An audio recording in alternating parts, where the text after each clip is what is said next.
প্রিয় শিক্ষার্থীবৃন্দ, board challenge করলে ঠিক 20 দিন পরে কিন্তু রেজাল্ট দিবে। এটা অনেকে আমাকে প্রশ্ন করেছিলে। এখন প্রশ্ন হচ্ছে, বোর্ড চ্যালেঞ্জ করলেই কি রেজাল্ট পরিবর্তন হবে? আসলে বোর্ড চ্যালেঞ্জ করলে কাদের রেজাল্টটা পরিবর্তন হয়? আমি ফেল করেছি, আমি কি পাস করব বোর্ড চ্যালেঞ্জ করলে? এরকম অনেক প্রশ্ন তোমরা আমাকে করেছো কমেন্ট সেকশনে। তো তাদের জন্যই ভিডিওটি দিচ্ছি, একেবারে স্বচ্ছ একটা ধারণা তোমরা পেয়ে যাবে আসলে কাদের জন্য রেজাল্ট পরিবর্তন হতে পারে। এখনও সময় আছে মাত্র 3 দিন, যেহেতু 19 তারিখের লাস্ট ডেট, এবং বোর্ড চ্যালেঞ্জ কীভাবে করতে হয় সেটা নিয়ে আমি একটা ফুল ভিডিও দিয়েছিলাম। যদি দেখা না হয়ে থাকে দেখো, ফার্স্ট কমেন্ট আমি লিঙ্ক আকারে দিয়ে রেখেছি। তো চলো মূল ভিডিও আমরা দেখি আজকে।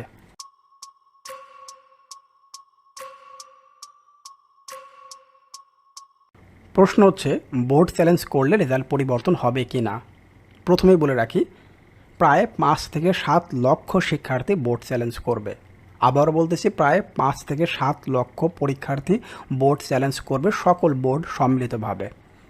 প্রতিটি বোর্ডে সেই 5 থেকে 7 লক্ষ শিক্ষার্থীর মধ্যে 3 থেকে 5 হাজার শিক্ষার্থী মাত্র পরিবর্তন হয়, যেটা বিগত 3 থেকে 4 বছরে যদি তুমি রেজাল্ট শিটটা দেখো তাহলে বুঝতে পারবে 3 থেকে 5 হাজার বা 6 হাজার শিক্ষার্থীর রেজাল্ট পরিবর্তন হয়।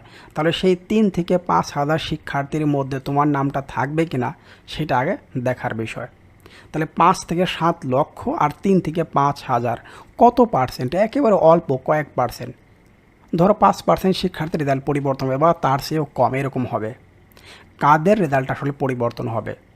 এখন প্রশ্ন হচ্ছে, যারা ফেল করেছে এদের রেজাল্ট পরিবর্তন সবচেয়ে বেশি হয়। কীরকম? ধরো 1 মার্ক বা 2 মার্কের কারণে সে ফেল করে গিয়েছে। এখন আর একটা বিষয় হচ্ছে, অনেকে প্রশ্ন করেছে আসলে খাতা দেখে কি না। প্রথমে হচ্ছে, বোর্ড চ্যালেঞ্জ করলে তুমি যে বোর্ড চ্যালেঞ্জ করেছো, প্রথমে খাতাটা বের করে পুরো নাম্বারটা আর একবার তারা কাউন্ট করে, পুরো নাম্বারটা সে গুনে। হয়তো নাম্বার গুনার ক্ষেত্রে ভুল হতে পারে, অর্থাৎ নাম্বার তুমি সঠিকভাবে, যেমন ধরো অনেকে 82 পেয়েছে, সে 42 লিখে রেখেছে, এরকম হতে পারে প্লাসে, এরকম অনেক ক্ষেত্রে হয়ে যায়, মানে 4 জায়গায় 8 কিন্তু হয়ে যায়। এখন প্রশ্ন হচ্ছে 27, 28, 29, তোমরা তো অবশ্যই জানো গোনার ক্ষেত্রে কিন্তু ভুল হতেই পারে। তাহলে প্রথম যে কাজটা হচ্ছে, খাতাটা শুধুমাত্র একবার গুনে ফেলে, বলে 1 থেকে একেবারে যেই নাম্বারগুলো পেয়েছো সেই নাম্বারটা গুনে দেখে একবার। নতুন করে খাতা সে দেখবে না, কখনোই দেখে না, এতগুলো খাতা দেখা সম্ভব না।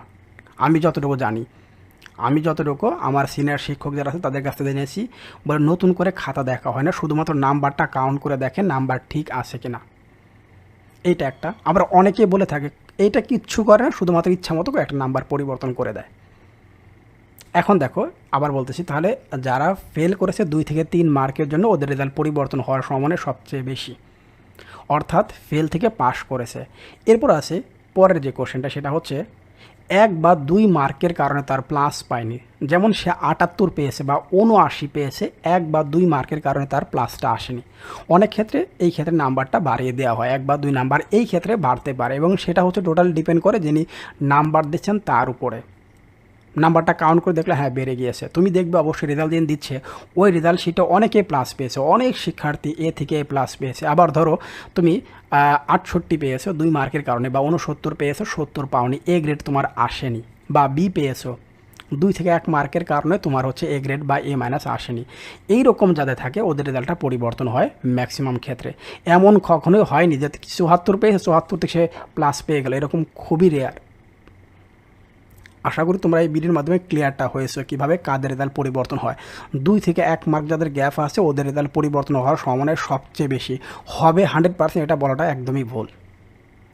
ফেল থেকে পাস আসার সম্ভাবনা সবচেয়ে বেশি। ধরো 2 থেকে 3 মার্ক বা 4 মার্কের কারণে সে ফেল করে গিয়েছে, টিচারের যদি সহায়তা হয় বা টিচার যদি সেখানে মনে করেন তাহলে হয়তো নাম্বারটা বাড়িয়ে দিবে, পাস তোমাকে করে দেবে। এটাই সবচেয়ে বেশি হয়। পাস করে সবচেয়ে বেশি শিক্ষার্থী। যদি তুমি রেজাল্ট শিটটা ডাউনলোড করো, আজকে আমার কথাগুলো সেভ করে রাখো, এবং তুমি রেজাল্ট শিট যেদিনকে যেহেতু বললাম আগামী মাসের 9 বা 10 তারিখের দিকে হয়তো রেজাল্টটা দিয়ে দিবে। আর একটা প্রশ্ন ছিল, আমি এখন কলেজে অ্যাডমিশন নিব, সেই ক্ষেত্রে আমি কোনটাতে অ্যাডমিশন নেব? আমি কি রেজাল্টের জন্য বসে থাকবো? একদমই না, রেজাল্টের জন্য বসে থাকলে কিন্তু হবে না। রেজাল্টের কারণে বসে থাকলে কিন্তু হবেই না। অনেকে দেখবে রেজাল্ট যখন দিচ্ছে তার আগেই কলেজের অ্যাডমিশন প্রসেস শুরু হয়ে গেছে। তাহলে তুমি রেজাল্টের আশায় বসে থাকলে তুমি তো করতে পারবে না, তুমি তো তখন অ্যাডমিশন প্রসেসে জয়েন করতে পারলে না। তার মানে তুমি যে গ্রেডটা পেয়েছো এই গ্রেড নিয়েই তোমাকে হয়তো আবেদন সেটা করতে হবে। যারা ফেল করেছো তাদের পাস মার্ক আসলে পরবর্তী তারা যেহেতু মাইগ্রেশন থাকে, কয়েকবার চান্স থাকে, তার মধ্যে হয়তো তোমার নামটা চলে আসবে, তখন হয়তো আবেদনপত্র করতে পারবে। তবে আবেদন যখন থেকে শুরু হয়ে যাবে কলেজ অ্যাডমিশনের ক্ষেত্রে তখন থেকে কিন্তু শুরু করতে হবে, এতে করে তোমার বোর্ড চ্যালেঞ্জের রেজাল্ট আসুক বা না আসুক এটাতেই কিন্তু শুরু করতে হবে। আশা করি এই ভিডিওর মাধ্যমে তোমরা সব কিছু বিষয় ক্লিয়ার হয়েছে। সবার রেজাল্টটাই পরিবর্তন হোক, যারা টাকা দিয়ে আবেদনপত্র করেছো সবার প্রতি শুভকামনা রইল। শুভেচ্ছা নিরন্তর।